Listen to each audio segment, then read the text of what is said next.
Сәлеметсіздер ме? Менің тоқыма тоқып үйренейік каналыма қош келдіңіздер. Бүгін осындай жіптерден міне алдыма осындай 3 ұнаған жіпті алып, осындай 6 бұрыштан тұратын мотив тоқып үйренеміз. Міне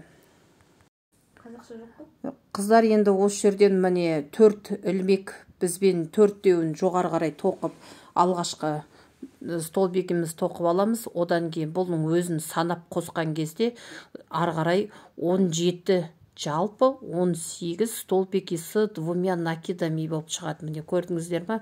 Бізге 2 орамды іліп алдым. Енді осы жерден іліп бір-бірлен тоқып жолдық бәрін көтереміз. Міне 2 орам жасадық. Бұны столбики с двумя накидами деп осыны айтады. Осы кольцоның ішіне 18 жалпы 18 ілмек шығу керек болады. 18 ілмек болғанда 18 столбики с двумя накидами. Бастамасы кішкене қиындау, осындай жіптерден өзгешеліктері болады. Қателеспей, әп-әдемі қылып 18 столбики с двумя накидами шығарасыздар.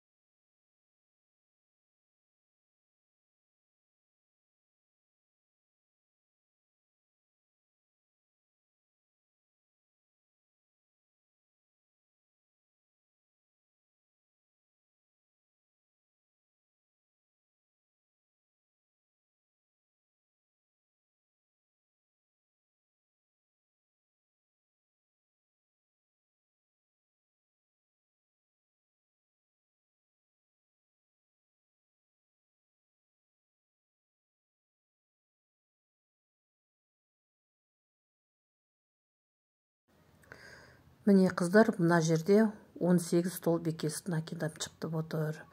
С двумя накидами міне санасаңыздар барлығы 18 болып шықты. Енді түсті алмастырамын. Қажет емес болғандықтан мен жасыл жіпті кесіп тастайтын боламын. Қыздар, енді жіптерді біріктіру кезінде түйіп барып бірге тоқып жіберсеңіздер де болады. Немесе түйгеннен кейін ең артынан біріктірсеңіз де болады. Қалай сізге ыңғайлы, солай жіпті, артық жіптерді ұштары шығып тұрмас үшін бірден бекітіп бірге тоқып жібергендеріңіз дұрыс болады. Мен жерде біріктіруді көрсетіп отырмын. Міне сары жіпті біріктірдім. Енді осы жерден жасыл жіпті қиып тастасаңыздар да болады. Кейін жалғастырам десеңіздер де болады. Ең бірінші мына жіпті тартсаңыздар артық салақтап тұрған жіптері болмайды. Оны бірге тоқып жіберсеңіздер де болады. Мына жерде мен бірінші көрсетіп отырмын. Оны көрсетпей кетсем де болар еді. Сіздерге алғашқы үйреніп жатқан қыздар үшін көрінікті болсын деп көрсетіп жатырмын. Ерінбей видеоны соңына дейін қарасаңыздар болады.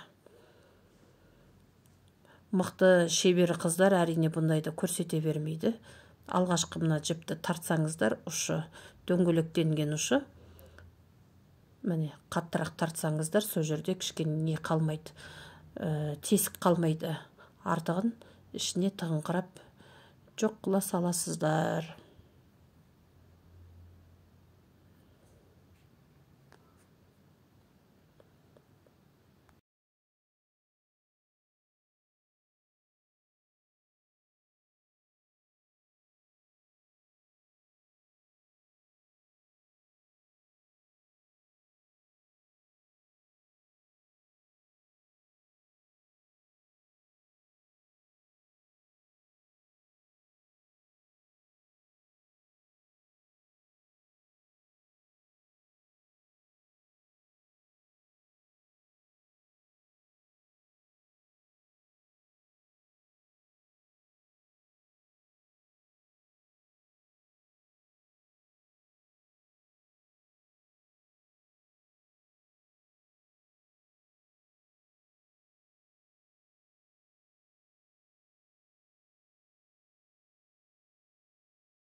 Енді қыздар сарының өзінен де міне біріктірілген жіптен 1, 2, 3 және 4 жолға жоғары қарай көтеріп аласыздар. Енді осы жерде мұқият болыңыздар. Әрбір жасылдың ішінен әрбір столбик бар ғой, соның арасынан аласыздар дағы. Міне көрсетіп отырмын, міне бір осындай әрбір столбиктің арасынан осы сарыдан пышный столбики дейді. Мынандай біреуін ілдіңіз, ана жоғары 4 жол көтерген немен бірге бойы бірдей болатындай. Міне қараңыздар. Біреуін ілдіңіз, қайтадан жасыл жіптің арасынан қайтадан ілдіңіз, жасыл жіптің арасынан ілініп алды. Яғни бірден 5 шықты. Осының барлығын бір ғана ілмекпен реттеп, біреу және тағы да бір жолды тоқып аласыздар да, келесі жасылдың ішінен аласыздар тағы да. Міне, қарап отырсаңыздар, өте оңай. Ілдім, воздушный петля, тағы бір жіп аламыз, воздушный петля, бір жіп аласыздар, және воздушный петлянан өткізіп аласыздар барлығын. Бір жол, 2 жол, келесі. Міне осылай жол соңына дейін қарасаңыздар болады.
Міне қыздар, сарыны кесіп жатырмын. Біз біріктіреміз. Қазір келесі қызыл түспен жалғастырамыз. Ең соңғы жолды қызыл жіппен біріктіреміз.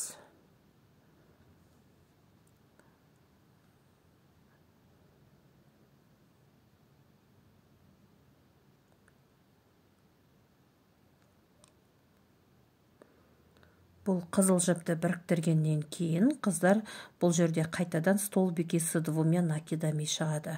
Әрбір сарының ортасы, жаңағы воздушный, пышный столбики ғой, әрқайсының ортасынан кететін болады. Ол қазір көресіздер. Әрбір қазір подъем кетті. 4 жол подъем, бірден артық жіпті мен қазір бірге тоқып жіберсеңіздер де болады, біріктіріп, арасынан кетпейді. 1, 2, 3, 4 жол жоғары көтеріп алдыңыздар. Енді әрбір сарының ішінен дәл осындай столбики с двумя накидамидан 2-2-ден кетеді. Осы жерден біз қызыл жіп арқылы біз 6 бұрышты шығаруымыз керекпіз. Міне қараңыздар. Міне, әрбір сарының ішінен бір-бірден кетсе, екеуден кейін мұна 2 столбики кетеді. Біреу кетті, мұнда бірден 2 кетеді. Біреу, мұнда бірден 2 кетті. Бұл 2 кеткен жер, яғни бізде бұрыш болып шығады. Ол екіліктер бізде 6 болу керек. Қалған жерде бір-бірден кетеді. Міне осылай қарап отырсаңыздар, жол аяғына дейін көрсеңіздер болады. Қыздар, тоқу жолы өте оңай.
Міне қыздар, енді жасылға кірісіп жатырмын.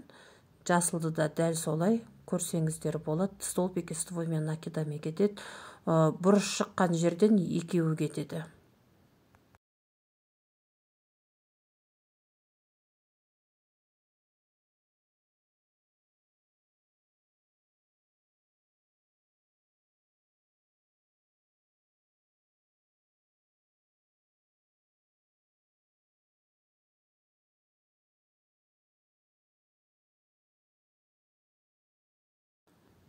Міне қыздар, жасылды әрбір қызылдың ішінен екі столбиктан шығады да, бұрышқа келген кезде ол жерден бірден төртеу шығады. Себебі ол жақтан бұрыш шығу керек. Енді жасыл жібім бітіп, енді оны сарыға алмастырып жатырмын. Қыздар, сары столбики без накида кетеді. Яғни ешқандай ілмексіз бірден жаңағы накидсыз ақ тоқыла береді. Столбик шықпайды. Қазір екі жол подъем жоғары кетеді, екі жол ары қарай без накида тоқып шығамыз айландырып. Ол екі қатар тоқылады. Сонымен қатар қыздар, айта кетейін, сіздердің аяқтарыңыздың жаңағы размерлеріне қарай осы 6 бұрыштық мотивтерді кішкентай тоқысаңыздар, олар кіші размер болады. Үлкен тоқысаңыздар, олар үлкен болады. Яғни сіздердің аяқтарыңыздың размері қаншалықты қажет, дәл сондай мотивтің размерін тоқуыңызға болады. Бұндай мотивтерден кішкентай балаларға да үлкен размерді аяқ киімге де тоқуға болады. Бұл мотивтерден мен келесі видеомда сіздерге осы мотивтерді жалғап, гольфи дейді ғой, орысша сапожок дейді, үйдің ішінде өте жеңіл, аяқты қыспайды, өте әдемі носкиді біріктіру жолын көрсететін боламын. Осындай мотивтерден бізге 10 мотив тоқуымыз қажет. Қыздар, менің каналыма тіркеліп, лайк басып, коммент жазып кетуді ұмытпаңыздар. Осындай әртүрлі мотивтердің тоқу жолдарын көрсететін боламын. Бұндай аяқ киімдер аяқта өте әдемі көрінетін болады. Қонаққа барғанда носки емес, осы мотивтен тоқылған ұзын гольфилеріңізді алып барсаңыздар, аяққа елдің көзі керемет түседі. Өзіңіздің тоқыған өнеріңізді халықтың алдында алып жүргенге не жетсін. Елдің бәрінің көзі осы нәскиіңізге түсіп, кім тоқыды деп сізге қызығушылық білдіретін болады.